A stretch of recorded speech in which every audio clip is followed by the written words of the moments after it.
Hello दोस्तों, welcome back to my YouTube channel. दोस्तों, बात करेंगे हम बिहार स्टेट 2024 के संबंध में। आपको बता दें कि आपके जो आंसर की जारी किए गए हैं बिहार स्टेट 2024 के प्रथम का, उसमें जो है बहुत सारे प्रश्नों के जो आंसर्स हैं वो गलत हैं, यानी कि ऑप्शन गलत हैं। इसलिए बहुत सारे कैंडिडेट ने यहाँ पे आपत्ति किया है। और आपको बता दें, जिन्होंने भी आपत्ति किया है उनके नंबर बढ़ेंगे घटेंगे। यानी कि देखिए, आपका जो नॉर्मलाइजेशन प्रोसेस है उसके आधार पर बहुत सारे कैंडिडेट का नंबर घटने वाले भी हैं और बहुत सारे कैंडिडेट का बढ़ने वाले भी हैं। जिस शिफ्ट का पेपर आसान होगा, ठीक है, उस हिसाब से जो है आपके नंबर कम होंगे ज़्यादा होंगे।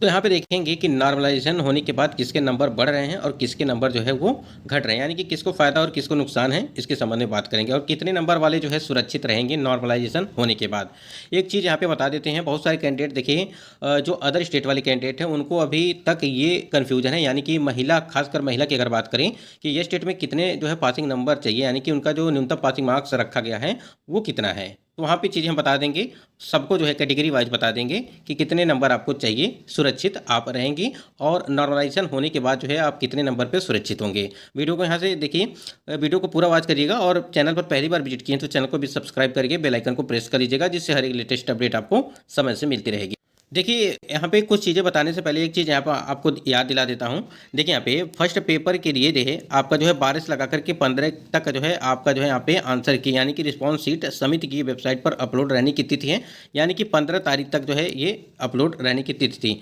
और देखिए, यहाँ पे 12 से लगा करके 15 के बीच जो है आपको आपत्ति करना था। तो जिन्होंने आपत्ति किया होगा उनके तो फ़ायदा ही होंगे, यानी कि अगर जिनका भी मान लीजिए, अगर मान लीजिए यहाँ पे 75 नंबर जनरल के लिए रखा गया है पासिंग मार्क्स, अगर उनके 74 आते हैं, अगर वो किसी प्रश्नों पे आपत्ति किए होंगे तो कहीं ना कहीं वो क्वालिफाई हो जाएंगे, अगर वो आपत्ति उनकी सही पाई गई तो।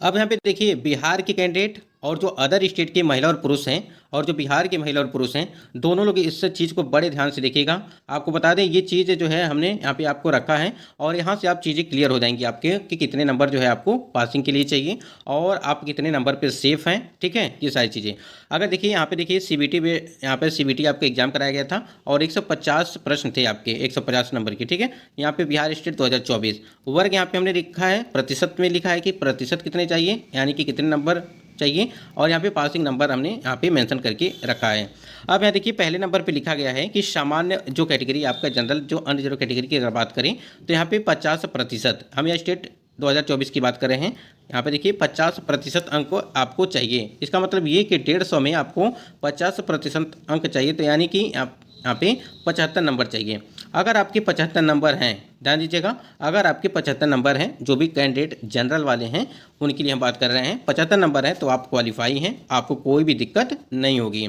ठीक है। और उसके बाद देखिए, यहाँ पे पिछड़ा वर्ग की अगर BC2 की बात करें, यहाँ पे जो 45.5% रखा गया है, यानी कि 45.5% यहाँ पे अंक आपको चाहिए BC, यानी कि पिछड़ा वर्ग के लिए। इसका मतलब ये हो गया कि 68.25, ठीक है, यानी कि 68.25 अगर आपके नंबर हैं तो आप क्वालिफाई हैं, ठीक है, ध्यान रखिएगा, आप यहाँ पे क्वालिफाई माने जाएंगे। उसके बाद यहाँ पे तीसरे नंबर पे आप देख पा रहे हैं कि अत्यंत पिछड़ा वर्ग की अगर EBC और BC1 की अगर बात करें यहीं पे, तो देखिए 42.5% ये आपका रखा गया है, 42.5% अंक रखा गया है। और ये आपका देखिए 63.75 अंक, ठीक है, यानी कि 63.75 ये आपके नंबर हैं, ठीक, यानी कि 150 में अगर आपके 63.75 नंबर हैं आ रहे हैं, इसका देखिए यहाँ पे 63.75 है, तो इसका मतलब आपको 64 नंबर चाहिए क्वालिफाई होने के लिए, ठीक, इस प्रकार से। उसके बाद यहाँ देखिए चौथे नंबर पे, देखिए यहाँ तक आप समझ गए होंगे, यानी कि सामान्य वर्ग है, पिछड़ा वर्ग है BC2, अत्यंत पिछड़ा वर्ग EBC और BC1, ठीक है। ये आप देख पा रहे हैं कि 50%, फिर 45%, फिर 42%, ठीक है। और यहाँ पे पासिंग जो नंबर यहाँ पे हमने रखा है लिख के, वो चीज़ें हैं, ठीक है, यहाँ तक आप समझ गए होंगे। अब यहाँ पे चौथे नंबर पॉइंट पे चलते हैं, और चौथे नंबर में कहा जा रहा है, देख पा रहे होंगे आप, चौथे नंबर में कहा जा रहा है कि अनुसूचित जाति, अनुसूचित जनजाति जो आपके हैं वो आपके हैं, यानी कि SC ST की अगर बात करें वो आपका है 40% अंक, यानी कि 150 का जो 40% है वो आपका 60 नंबर है, यानी कि अगर आपके 60 नंबर हैं, ठीक है, तो आप क्वालिफाई हैं। अभी इसके बारे में बात करेंगे कि जिनका भी 60 या 61 नंबर हैं, क्या वो नॉर्मलाइजेशन के बाद उनके नंबर घट सकते हैं या बढ़ सकते हैं, इसके संबंध में भी बात करेंगे, लेकिन थोड़ा सा इंतजार करिए। देखिए यहाँ पे SC ST की बात करें तो 60 नंबर अगर आपके हैं तो आप क्वालिफाई हैं, जो अनुसूचित जाति या अनुसूचित जनजाति के यहाँ पे कैंडिडेट हैं। यहीं पे 5वें नंबर पे अगर बात करें दिव्यांग कोटि के जो कैंडिडेट हैं यानी कि पीडब्ल्यू, और ये देखिए यहाँ पे सिर्फ बिहार के दिव्यांग, ठीक है, यानी कि सिर्फ बिहार के दिव्यांगों के लिए 40% अंक रखा गया है। इसका मतलब ये कि 40 नंबर आपके हैं, यहाँ 60 नंबर हैं यहाँ पे, तो आप जो है पास हैं। वहीं पे अगर बात करें महिला सभी वर्ग की, यानी कि चाहे आपकी जनरल हो, ईबीसी हो, BC2 हो, BC1 हो, ईबीसी हो, ठीक है, SC ST, ठीक है, और पीडब्ल्यूडी, यानी कि जो यहाँ पे अगर बात करें जो भी महिला कैंडिडेट हैं, ठीक है, यानी कि सभी वर्गों की महिला कैंडिडेट 40%, ठीक है, यानी कि 60 नंबर सभी महिलाओं के लिए रखा गया है। लेकिन यहाँ पे एक बात थोड़ा ध्यान दीजिएगा, देखिए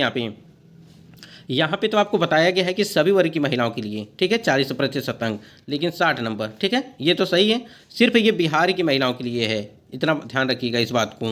अगर हम जो अन्य राज्य की महिलाओं की अगर बात करें, ध्यान दीजिएगा, अन्य राज्य की जो महिलाएं हैं, अन्य राज्य की जो महिलाएं हैं यानी कि फीमेल, अन्य राज्य की जो महिला हैं उनके लिए जो है 75 मार्क्स,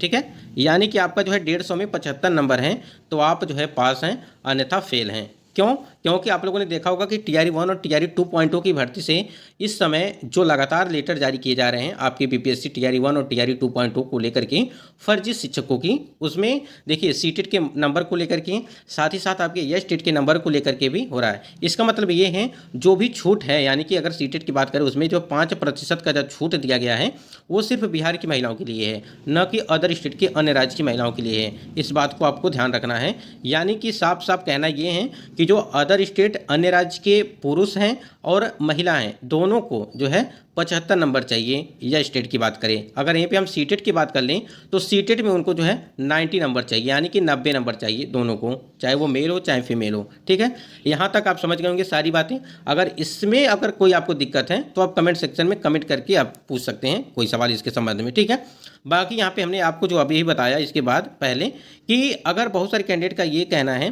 कि जो यहाँ पे 75 नंबर रखा गया है सामान्य वर्ग के लिए, ये सामान्य वर्ग के लिए जो भी कैंडिडेट हैं ये सिर्फ देखिए मेल कैंडिडेट के लिए है। जो हमने अभी महिला कैंडिडेट के लिए बताया सभी वर्गों के लिए वो 60% हैं, ठीक है। आप चाहे किसी भी कैटेगरी को, सामान्य हो, SC ST हो, EBC हो, ठीक है, सभी कैटेगरी की महिलाओं के लिए 60 नंबर ये आपको चाहिए, ठीक है, इस बात को ध्यान रखिएगा। और जो हमने आपको बताया था कि यहाँ पे 75 नंबर अगर यहाँ पे है, अगर मान लीजिए यहाँ पे 75 नंबर ही है, क्या नॉर्मलाइजेशन होने पर नंबर कम हो सकते हैं? तो देखना ये है कि आपका किस शिफ्ट का पेपर, मतलब अगर आपके शिफ्ट का जो भी शिफ्ट होगा डेट के हिसाब से, कि उस शिफ्ट का पेपर अगर आपका कठिन रहा होगा या सरल रहा होगा, उस हिसाब से जो है नॉर्मलाइजेशन किया जाएगा। कहीं ना कहीं अगर चीज़ बता दें आपको कि देखिए 75 वाले पर भी जोखिम है, यानी कि जो जनरल वाले कैंडिडेट हैं, 68.25 वाले पे भी जोखिम है, यानी कि जो एकदम मतलब कि पासिंग नंबर पे ही बने हुए हैं। जैसे आपकी अभी हमने आपको बताया यहाँ पे, जो यहाँ पे देख पा रहे हैं कि ये जो पासिंग नंबर हमने आपको बताया है, अगर इस पे जाकर के आप लोग रुके होंगे, कोई भी कैंडिडेट रुका होगा, तो कहीं ना कहीं उनको जो नॉर्मलाइजेशन अगर कर लिया गया तो कहीं ना कहीं आगे चल करके उनको हो सकता है कि उनका एक नंबर या तो बढ़ सकता है या तो एक नंबर घट सकता है। अगर यहाँ पे एक नंबर घट गया तो सारा मैटर खराब हो जाएगा, यानी कि सारा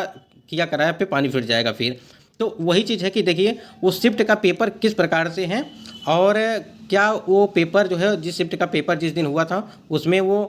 कठिन आया था पेपर या सरल आया था, वो डिपेंड करेगा वहाँ पे। तो जो बाउंड्री लाइन पे हैं उनको जो है कहीं ना कहीं थोड़ा बहुत हो सकता है कि नुकसान हो जाए अगर नॉर्मलाइजेशन प्रक्रिया अगर ली जाती है। देखिए यहाँ पे फ़ायदा किसको हो रहा है? फ़ायदा उसको होगा, मान लीजिए यहाँ पे 75 नंबर रखा गया है, अगर किसी व्यक्ति का यहाँ पे 74 नंबर है, ठीक है, और नॉर्मलाइजेशन होता है तो उनका हो सकता है कि एक नंबर बढ़ जाए और इनका जो है 75 हो जाए, ठीक है, ये चीज़ हो सकता है। फिर इसी प्रकार से 68, यहाँ पे देखिए 60, अगर यहाँ पे किसी व्यक्ति का 59 है, अगर नॉर्मलाइजेशन होता है तो हो सकता है इनका 60 नंबर हो जाए, ठीक है। तो ऐसे ही कैंडिडेट के यहाँ पे देखिए इनको नुकसान होगा और बहुत सारे कैंडिडेट को यहाँ पे फ़ायदा भी होने वाला है। तो दोनों तरह के मैटर हैं यहाँ पे, ये नहीं कि एक को लाभ हो रहा है कि दूसरे को वो हो रहा है, दोनों को कहीं ना कहीं किसी को फ़ायदा हो रहा है तो किसी को नुकसान हो रहा है, ये चीज़ें हैं।